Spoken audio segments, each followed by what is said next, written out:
of you, is this your first time in the code supply space? It's pretty cool.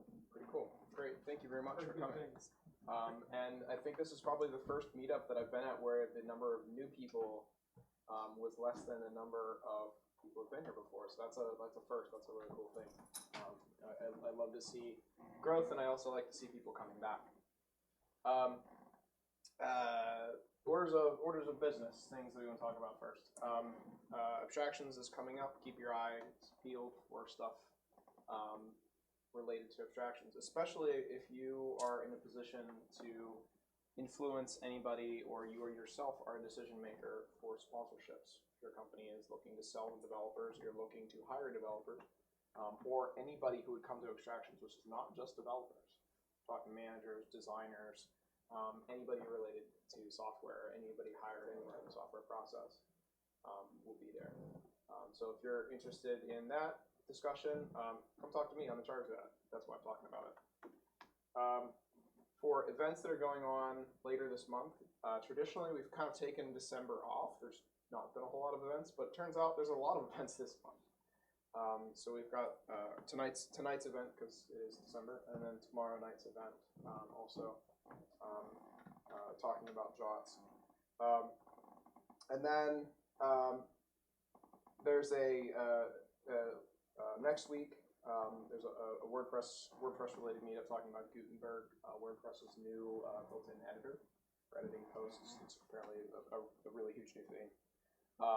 We've got some kind of hack nights going on. So there's City Scrapers is an organization that has started kind of within Code and Supply, and they're doing like civic data type stuff. They've got 2 meetups going on the 14th and 28th. And then our open source hangout is on December 17th. It's kind of I wouldn't necessarily call it a reimagining, rebirth of the old build night. How many of you had ever attended a Code and Supply build night? Phil had. Build night was actually how Code and Supply started. Ask me about it sometime. One of the ways Code and Supply started. But we're kind of bringing it back, but we're doing it for open source work, where we come into a room and work on open source projects. Especially salient at this time of year because of 24 pull requests. If you don't know what that is, go check it out.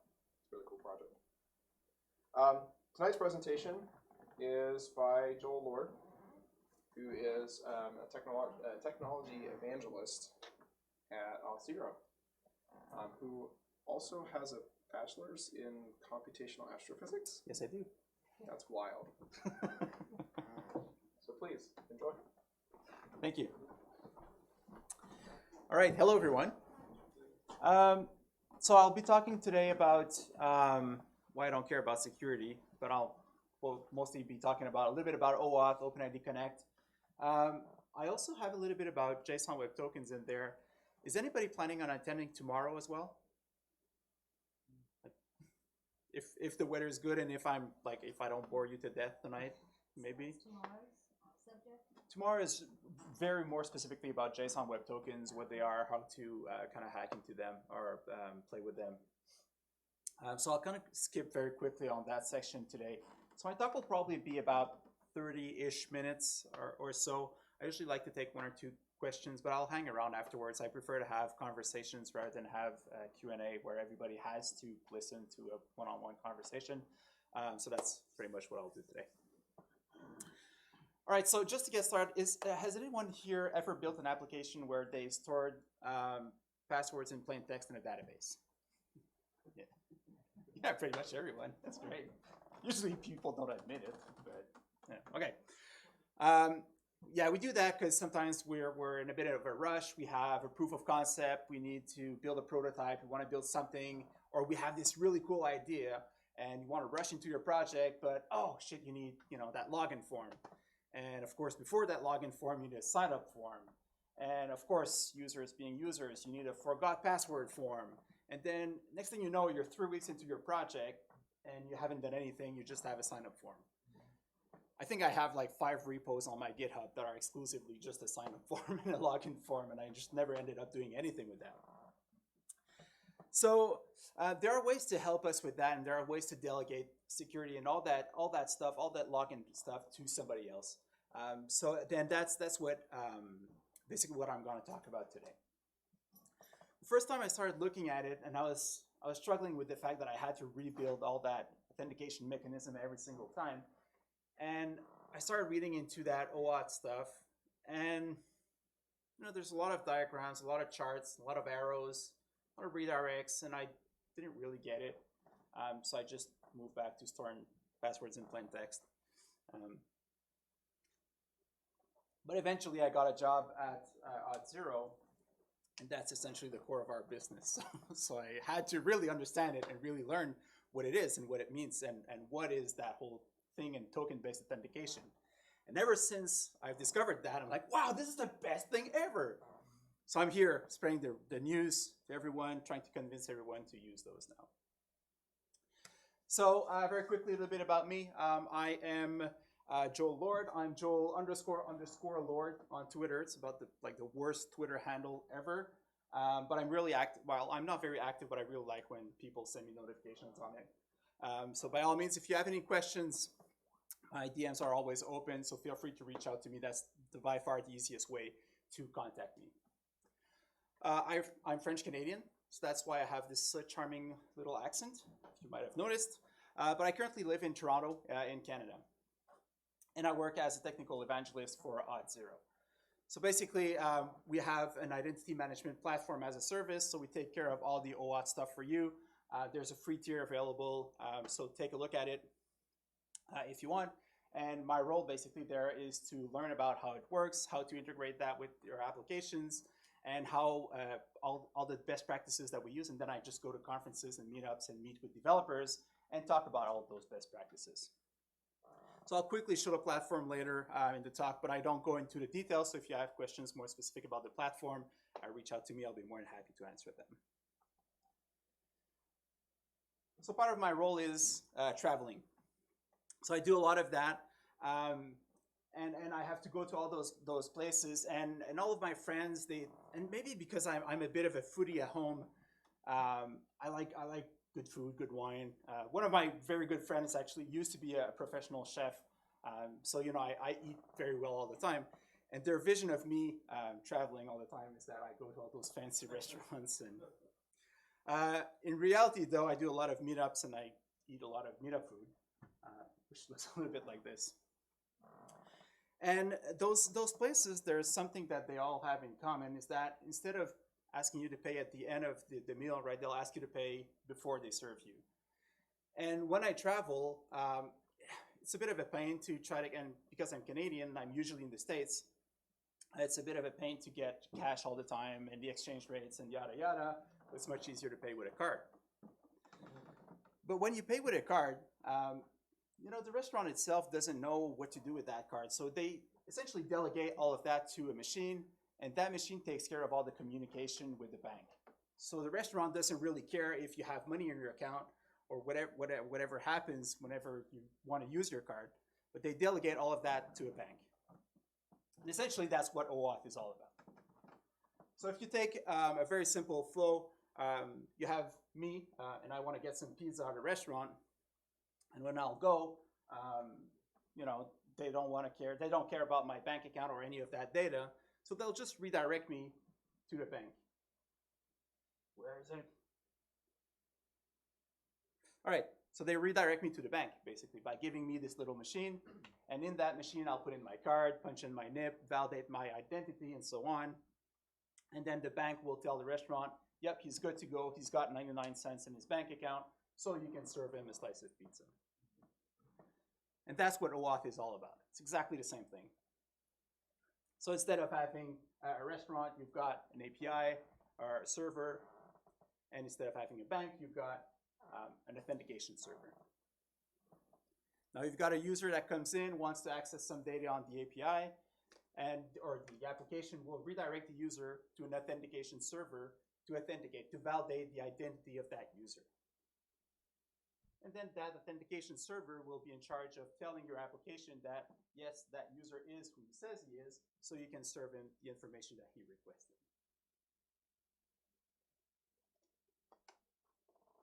So really, it's very simple. So why would you do that? it's all about delegating. When you do that, you can kind of, and passing the puck, right? We're in Pittsburgh, you guys will catch that. Right? Although your best hockey players are French Canadians. So it's all about delegating or passing the puck. Delegating all of the responsibility of controlling the access to a source to an authentication and a dedicated authentication server. For example, you've all connected to LinkedIn at one point where it said, hey, I'm going to go through all of your emails and all your contacts in Gmail. Do you want me to send an invite to all of them? So you delegate the access to your contact to LinkedIn so they can access all of your contact list in Google, but they can't access all of your information in there. So you can delegate some parts of it to a third party. Now I used to do, and I started doing software development in the last millennium actually, but when I started doing web development, it was with PHP. And it was kind of easy to do all of that stuff, all the authentication stuff in PHP because it's a black box. It's isolated. All of the code is there, and the server generates the pages. So the users don't have access to everything. It's not the same type of architecture that we have nowadays. It used to work well. You would just send a request to the server asking for login.php. It would send you back a login page. You'd pass in the credentials, and then you would check into your database. If it's in plain text, it's even easier. And then you get a yes or no, that user exists. And if he does, you send back a cookie, right? That cookie would take care or handle the session ID. So on your PHP server, you would have a session that would contain all of the information about the connected user, and all of that session was had a specific ID or a unique ID, and your session ID would contain that. So with every future request that you would have or that you would send to the server, you would always say, well, I'm this session, so the server would be able to validate that you are indeed authenticated.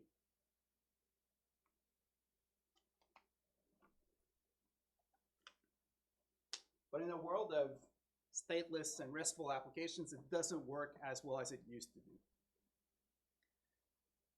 First of all, we have many, many, many different platforms and many different things that will try to access our data. So that's why we now have APIs and we have our front-end applications, our single-page applications in JavaScript. We do that because it's a lot easier so that you can have one central place with all the information, your API, and then you build an application for the web, you build an application for mobile devices, you can use native applications, and you even have conversational UIs now where they have no way to authenticate you, or there's no way for that conversational UI to use a login.php page. So we kind of need some new mechanisms there. Who did some PHP here? A few. PHP, especially a few years ago, had this tendency of very quickly becoming a nightmare of spaghetti code. And if you had to build a new application, there's basically no way to reuse all of that code. So you had to restart all of that login stuff and all of that authentication stuff once again for every single application that you would have to build. And if you were lucky, you might have been able to reuse the same database, but because everything was just all one mumble jumble, it was really hard to reuse the same database, so you would basically have to use a completely different database for all of your user information once again. So some of your users, even though they know that those two websites come from the same company, had to re-register, create a new account, like give you all of their personal information once again. So that was kind of a bit of a problem as well. Sharing credentials to connect to a third party. Back in the days, in the MySpace days, you were able to access some of the data of the user, but essentially you would have to ask the user his credentials for his MySpace page, and then you would store those in plain text in your database so that you could use those credentials to connect to the MySpace stuff. So you would be very careful about the login information on your website, but you would store in plain text the information for the MyPage stuff, which didn't make a lot of sense. And finally, users have a gazillion different accounts. And every time you go to a new website, it asks you to register. It's like, oh, I don't want to register. I just want to read that article on Medium. I don't need an account. But every single time it asks you, do you want to register? No. And that process, and we hate to do that because we have so many passwords, we have so many different accounts, and asking all of your users to, and especially when you're using a completely new authentication mechanism, really has an impact and lowers your conversion rates from your users because they just don't want to log in anymore. All right, so that's where OAuth will come in and help us a little bit. So OAuth is a framework that kind of dictates various ways to authenticate into applications. And it's a very loose standard. So it doesn't really define, but it kind of just gives you the big lines. But there's a lot of space for where you can change a little bit from one implementation to the other. But the one thing they all have in common is that they use grants. And a grant is basically just a way to give access to a resource to a resource owner. I'm going to talk about the two major flows that are grants that are used in OAuth in most of the applications and most of the use cases that you would typically have. There are a lot of different grant types. Some of them are more for IoT, some of them are more specifically for a bunch of different things, or machine-to-machine communication. But in our case, we're going to look at a user that tries to access a single-page application, and that single-page application will be connecting to a server, and they will have a session open between those two, and that server will try to access some resources on an API. So the first thing that you will need to do is that your server will need to validate if your user is authenticated or not. If he's not, you redirect your users to the authentication server. It's very important that you completely redirect your users there. The main reason for that is because you have this one central place where you really want to make sure everything is secure here. You want to make sure that this one is always up to date with all the latest vulnerability patches. Make sure that you don't have any keylogging stuff going on. So really redirecting that to their authentication mechanism makes a lot of sense there. That authentication server will provide you with a login form or whatever authentication mechanism they have in place. It could be biometrics, it could be whatever, it doesn't matter. Once again, OAuth is very loose. It doesn't explain anything about how the user should be authenticated. But you authenticated them here. And if we have a valid user, the authentication server will send back an access code to the server. And it's very important here we have an access code that the application or a single page application will then send back to the server. And the server will take that access code, send a request to the authorization server with the access code, and the server will give you back an answer with an access token and a refresh token. And I'll talk a little bit about tokens, well, mostly tomorrow. I'll quickly talk about it today. So now that you have that access token, your server can take that access token and access some data on the API. So data is sent back.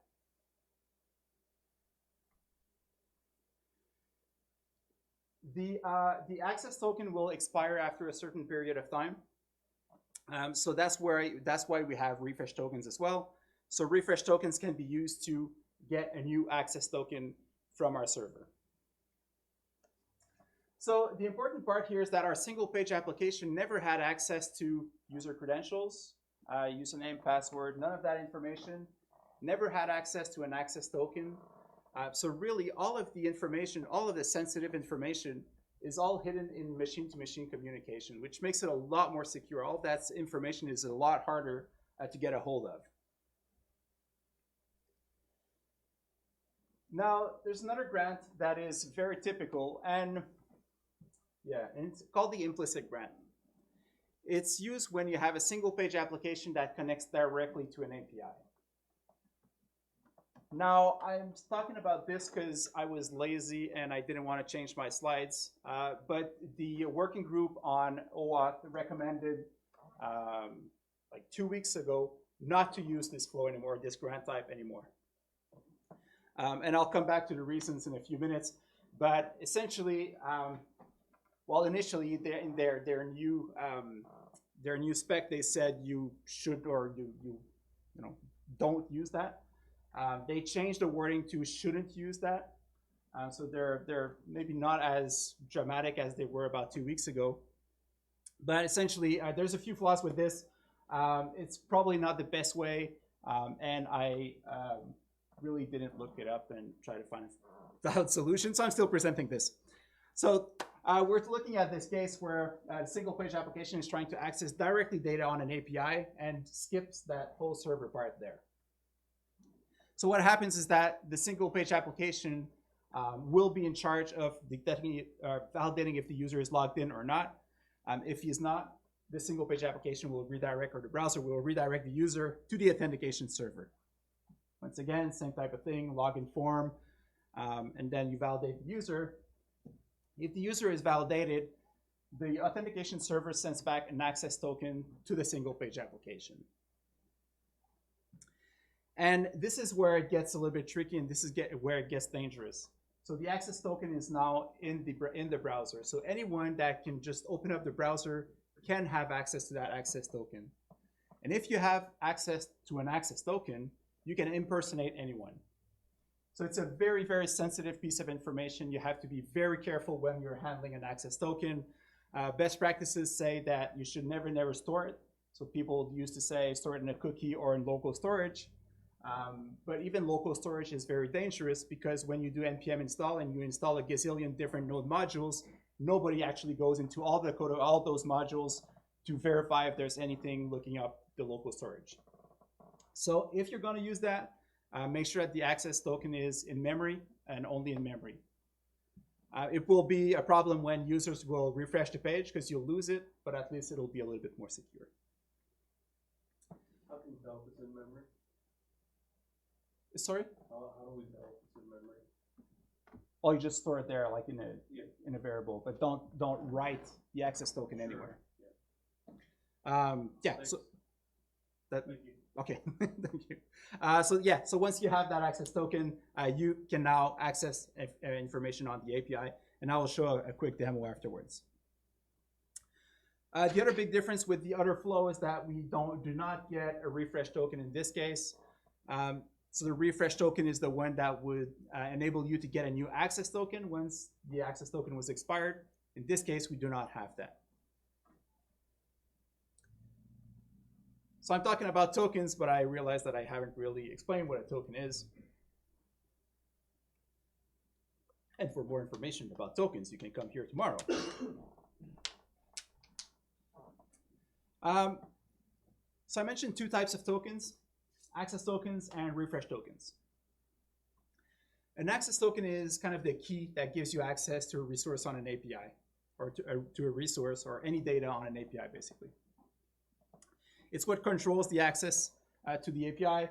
It's typically short-lived, and once again, it's not defined in the spec, so it's up to you as a developer to decide how long-lived you want them. But typically, it ranges between a few minutes up to a day at the very most. Security is always gray zones, right? If you have a data where you have users that will log in when they come in the morning, there's not a lot of sensitive information in there, and you know that they'll close the computer at the end of the night, it makes sense to have a token that expires after 12 hours. If you are building a banking application, then you probably don't want someone to impersonate your users and have access to that information, so you'll probably want to keep them very, very short-lived, like just a few minutes at the most. And then on the other side, we have refresh tokens. So as I've already mentioned, access token enables you to get a new access token, or refresh token enables you to get a new access token. And those are longer lived. Those can be anywhere from days to months to infinity, basically. So you might wonder, why not just make longer lived access token, right? If this one enables you to get a new one. Well, the big difference between the two is that a refresh token can be revoked at any time. So you can, on your server, on your authentication server, say that this refresh token is not valid anymore, and the applications won't be able to refresh or get new access tokens from that point on. So you might have seen that screen in Google. You can go and you can see all the different applications that where you use sign in as Google. And then you have, well, it's in French, but it says revoke access, basically. Same thing in GitHub. There's a list of all the applications that you use the GitHub sign-in, and you have that revoke button on each one of them. Basically, that's what it does. So when you revoke the access, you revoke the refresh token, and it will need to re-authenticate and get a new refresh token and access token the next time you'll try to access those applications. Tokens themselves don't have a specific form based on the spec. Once again, very, very loose. If you're in the Microsoft world, you'll probably use WS star. If you really, really like XML, you can use SAML, or you can build your own. It doesn't really matter. The one thing about tokens is that they're a piece of digital information that communicates information between machines. The one that we use at Auth0 is JSON Web Tokens. It makes sense to use it because it's the type of token that is used with OpenID Connect, which I'll talk about later. So that's what we use. A JSON Web Token, oh, right. I'm on a crusade here. It's JWTs. There's no O in there. It's not a JOT. It bugs me every time I hear that. So even the spec, the proposed spec suggests that we call them JOTs, but I'm definitely on a crusade to try to convince everyone to call them JWTs, please. So for tomorrow, if you're here, you know, JWT. So this is what a JWT looks like. It's just a big piece of digital information. And like I said, I'll be talking about it tomorrow, so I'll go very, very quickly. But you have three different parts: a header, a payload, a signature. And essentially, they're all base64 encoded. The header has information about what type of signature it's using and what type of token this is. The payload itself is also base64 encoded, but it's just a JSON object that has multiple information. There are different types of claims, there's expiration time, and so on. All of that information is part of the payload. And finally, you've got a signature, which uses different algorithms for signing them. But in this case, I'm using HMAC 256. So I'm using a secret key to share and to validate the signature of the JSON Web Tokens. If for some reason you can't make it tomorrow and you want to learn more about JSON Web Tokens, jwt.io is an awesome resource online. If you have a JSON Web Token, you can just paste it in there and you will see all the information on the right side. It makes it really, really easy to debug anything that has to do with JSON Web Tokens. So if you're building your own authentication server, or if you're trying to access a resource and you have that token, but you don't know why you can't access the data, you can use that tool. It's very, very useful for that. As you can see, I can just paste it in and see all of the information in my JSON Web Token here. So JSON Web Tokens are not encrypted. So you have to be very, very careful about the information that you're passing in your JSON Web Tokens. So you would typically pass in a user ID, and then based on that user ID, you'll be able to extract some information in the database, but never put stuff like a credit card number or things like that in a JSON Web Token.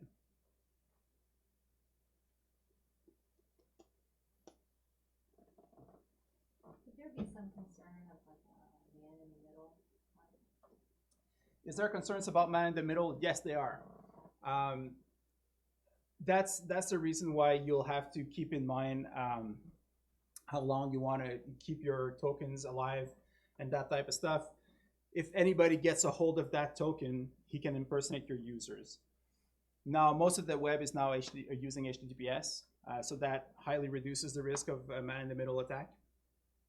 So typically, it shouldn't be as much of a concern as it used to, but it can still be used if you use those router spoofer, which basically like takes all the traffic and can read everything that goes through the router.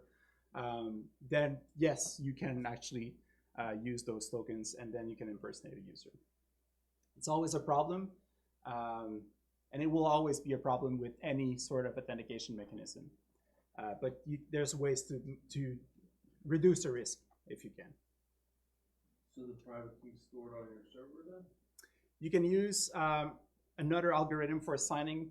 So you could use private keys stored on your server, but that's only for the signature in that case, which still doesn't help with the fact that the token is there out there and somebody can get a hold of it. You could use something like Vault as a transport system so that it controls private keys, and then the applications which absolutely need it can be granted permission to talk to it. That's where you get into operations. Makes sense. I don't know about that one, but I'll look it up afterwards. So if you're interested in building your own authentication mechanism using tokens, it's very simple. So this is a simple API and authentication server, and you've got all the code there needed to have a secured API and an authentication server. I'll zoom in, don't worry. So the authentication server itself, I'm using Node.js here, and I'll show you how it works in a few seconds, but let's just go through the code. It's fairly simple. I'm using just an Express server in this case. Body parser, of course, to parse the response. Everybody's familiar with Express, right? A little bit. Okay. So Express is a framework to build web servers, basically in Node.js.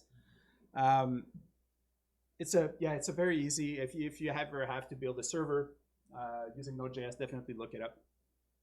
Body parser will let you read the response or the data that was passed as part of the body in the incoming request to your server. There's this nice library called JSON Web Token, which, as you might guess, will help us to create JSON Web Tokens. And then you simply instantiate your Express server.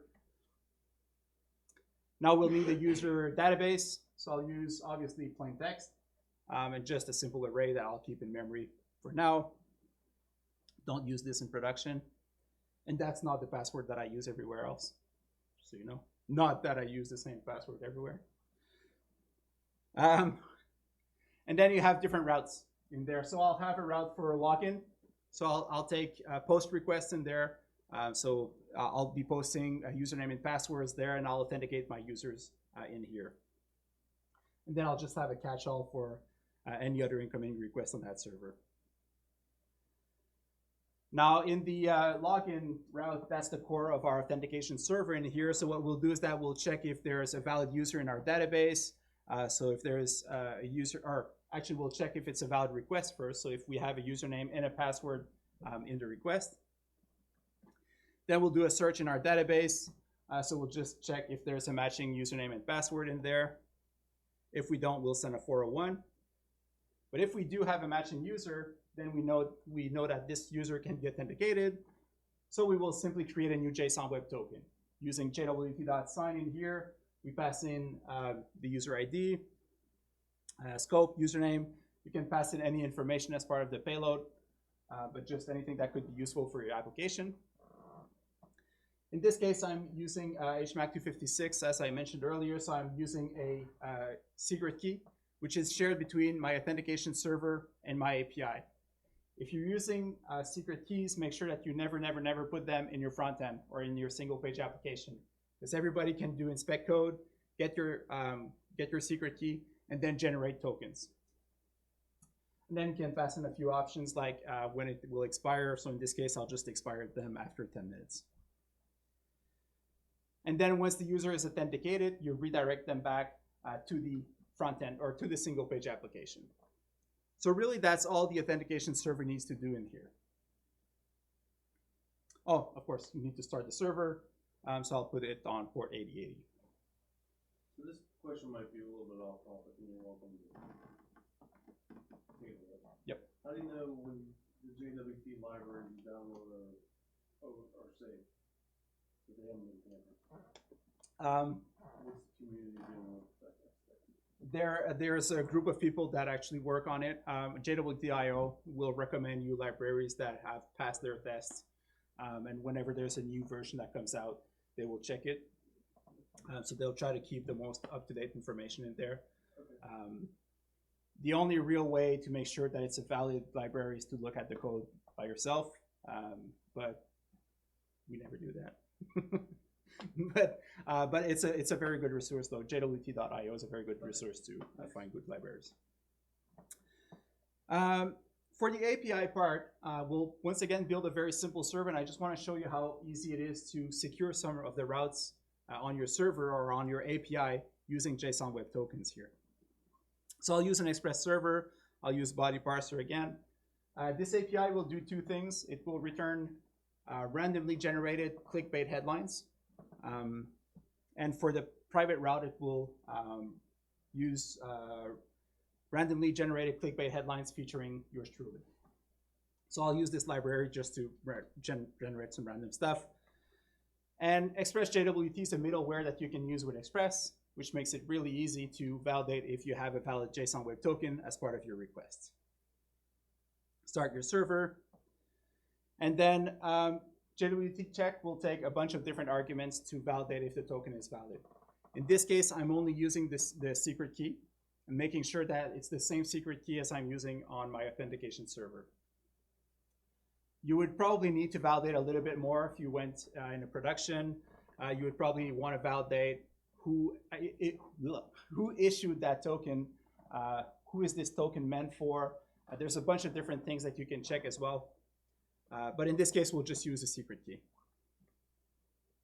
Then I have my public route, which is just /headline, and it just sends me back a randomly generated clickbait headline. And I have a protected route, which just sends me a randomly generated clickbait headline again.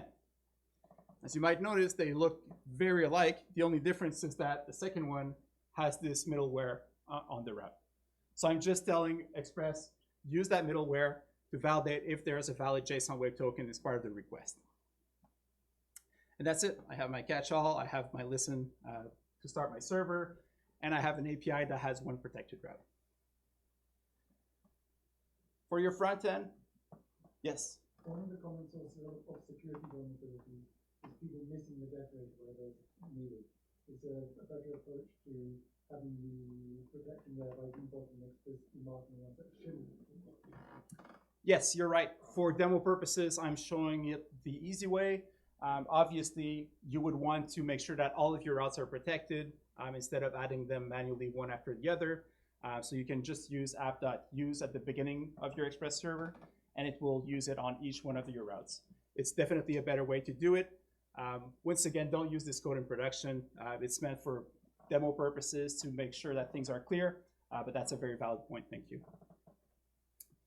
For your front end, basically the only thing that you need to do is pass on this JSON Web Token as part of your authorization headers, or as part of your headers. You just pass in an authorization, say bearer, and you pass in the web token. Very, very easy to use. So let's take a look and see if I can make this work.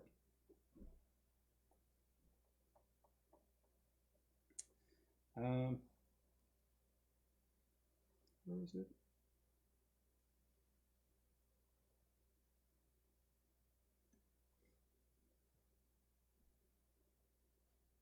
All right. Okay, so this is my application. Very simple one, very simple single page application. Has a secret area, which I'm not authorized to see because I'm not logged in. I can get some randomly generated clickbait headlines in here. So that works. Now, if I try to get an awesome headline, which is one that features myself, I'm getting an authorization error. That's because I'm not passing an authorization token or an access token in here. I'm not logged in yet. I don't have an access token.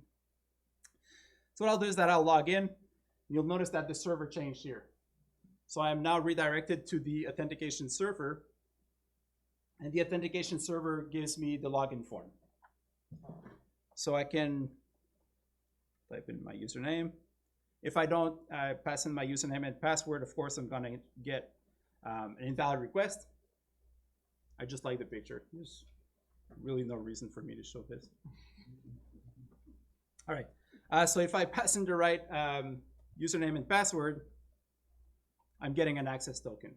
So I'm redirected back to my single page application. And as part of the URL here, you can see that I have access token equals all the gibberish there. Obviously, you should remove that as soon as you get it. And you shouldn't store it anywhere, but just keep it in memory. But I wanted to keep it here just so that I can show it in here.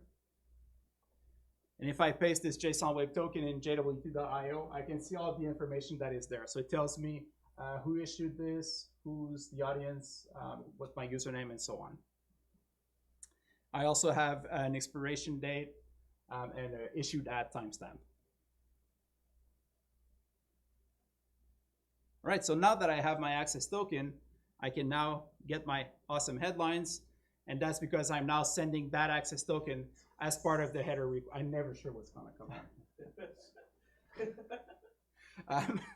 So I'm now passing this as part of my headers as one of the authorization header, and now I can have access to those amazing headlines. I'm also checking on my front end to see if I have a valid JSON Web Token whenever I do a change in it, or when I try to access a different route in my single page application, so I can now access this secret area.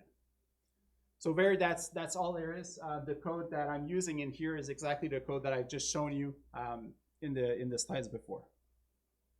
So very, very easy to use, very efficient. You can see how that works out.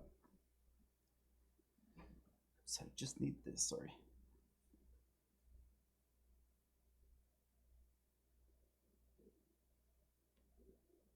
All right.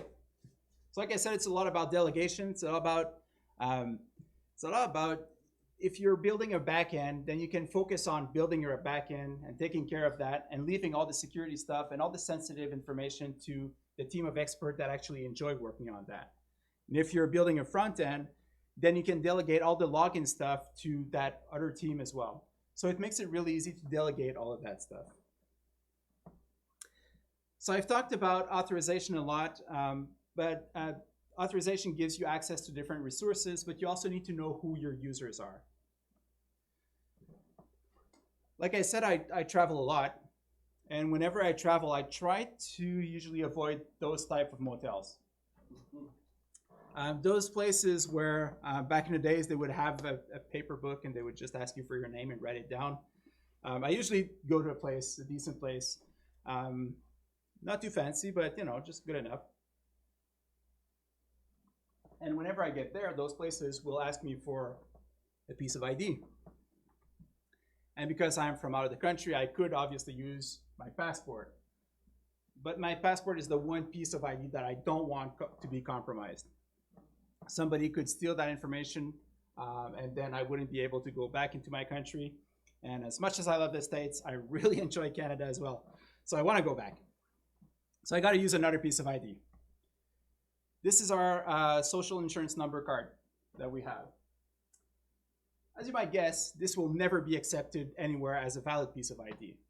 It is the most important number that I have because it gives me access to all of my financial information, but I cannot use this anywhere because there's nothing that proves who I am. So interestingly enough, and I just moved, I used to live in Quebec. Just a few months back I moved, but I'm keeping the Quebec driver's license example here because that's the piece of ID that I was always using no matter where I'm traveling in the world as a valid piece of ID when I check into an hotel. And it's interesting because that piece of ID is actually in French, but people will still trust that. It kind of makes sense. All of the driver's license are very similar. So people will trust that as a valid piece of ID. There's a lot of information there. There's my picture, well, not my picture, but a picture. There's a name, there's date of birth, there's the address, signature, so they can validate that it's me when I signed the paperwork at the check-in. There's a phone number that you can call to validate if this is a valid driver's license. So there's a lot of information there available there. And that's basically what OpenID Connect is to you. So it's kind of like that driver's license. It provides information about your users. OpenID Connect is built on top of OAuth 2.0. So it's just an extra layer on top. Most of the times, OAuth 2.0 servers will have an OpenID Connect implementation, but not necessarily.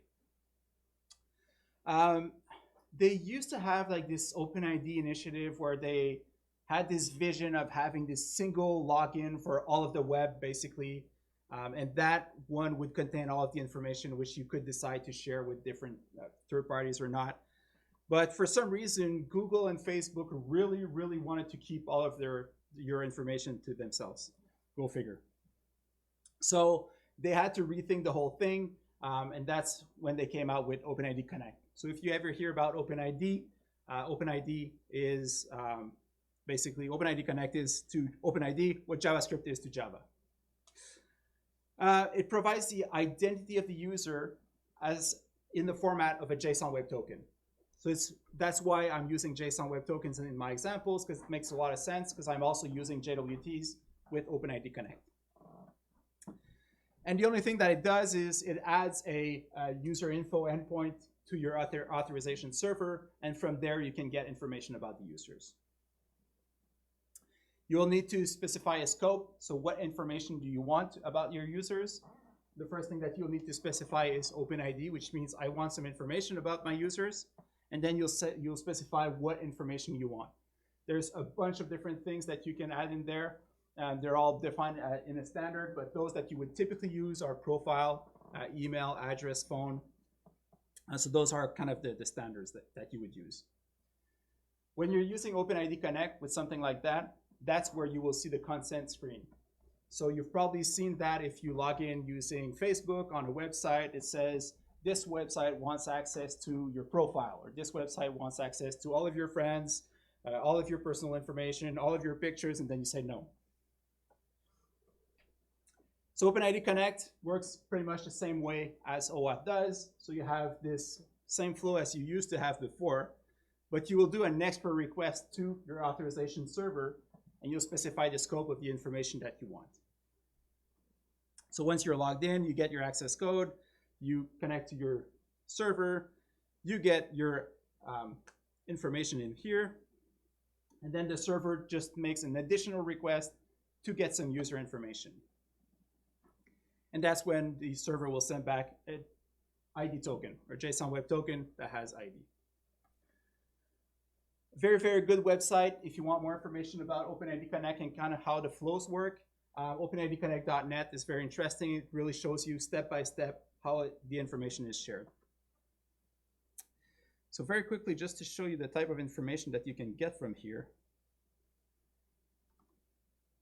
And building an OpenID Connect implementation is a little bit more complex than simply building an OAuth server. So I will use Auth0 in this case. So when I click login, I'm redirected, as you can see. Nobody said anything.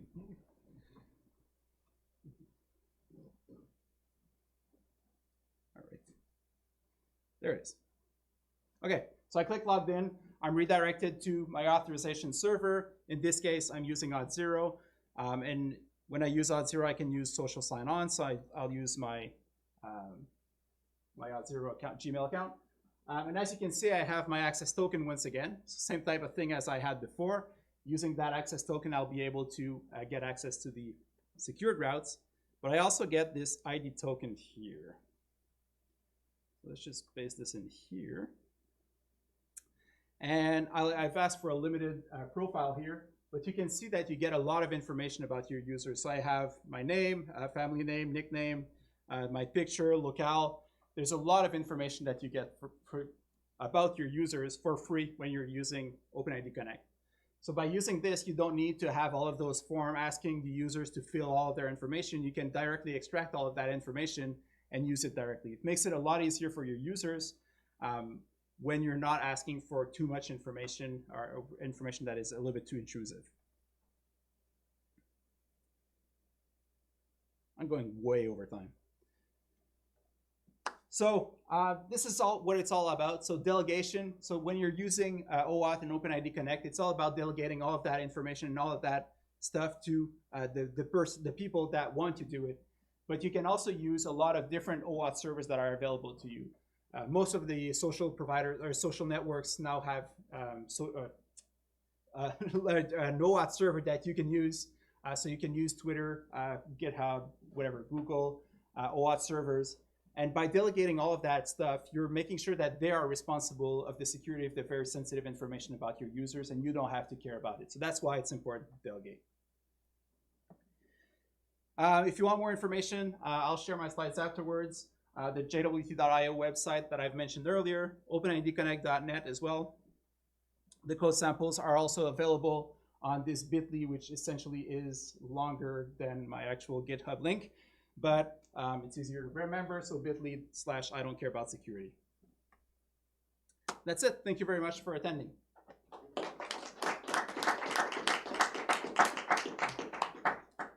Question? So, I have experience at least like translating like some framework into using OAuth, you know, stripping that down and doing that. My question is about Auth. So does that mean that Auth has their own OAuth that some developer can use? That's my first question. Okay. Just to get that straight. So Auth0 is a platform that essentially they have SDKs that you can use. And in the example that I've shown about OpenID Connect, that's what I'm using. So you can really use their servers to as an authentication server. By using that, you can go into the platform. You can toggle which social providers that you want to give access to. So it could be Google logins, Twitter logins, whatever. You can enable multi-factor authentication and so on. So you can use that as an authentication server that will then connect to the social providers. And they have a free tier up to 7,000 users. Yeah, now you mentioned for the this, great question. my primary question was, can you expand a little bit on multi-step authentication if I wanted to play around with Auth, their services? Yeah. And how does that, and my question in the back of my head is, let's just say text message, which is pretty common nowadays. How is that playing a role in that data flow? Like, because I understand like what you showed us with the JWTs, but with like a text, how is that working in the background? So essentially it's all done here. So I've basically completely, and that's one of the reasons why it makes it a lot easier for your applications to delegate all of that stuff to one single place, one single authentication server. If you're using, even if you build your own, you don't need to use somebody else's, but if you build your own, you can have multiple applications that you build all using that. And then this authentication server is responsible of validating the identity of your users. So that could be done through a username and a username password, but it could also be done using MFA at this level. And then if you want to enable it, it makes it a lot easier if you have everything centralized in one place, right? But it's all done here. It's all done as part of the authentication mechanism that is happening on the server itself. So it's not defined in the spec, in the OAuth spec by any means. So it's up to the implementation of the authentication server at this point. Thank you. Thank you. I'll take another question if there's one. If there's not, that's perfect. Oh, no, there's one. Why not SAML? Why JWT? Why not SAML? Why JWT? So why JWT over SAML? That's a question for tomorrow. It's a good question for tomorrow, actually. Okay. But no, there's a few reasons. It's mostly ease of use. JSON web tokens are basically JSON objects, and they're very easy to manipulate. Sure. Much smaller footprint. SAML just are huge XML objects that are a little bit harder to extract the information from. So that's really the only reason. But yeah, you could use everything. You could anything. You could use, like I said, you could build your own tokens for all you care. Thanks. Right, so I'll stick around if you have any questions. Come and talk to me. I'll be more than happy to answer your questions if I can. I left some stickers on the tables as well because I'm a big sticker fan, just in case you haven't noticed. And thank you very much.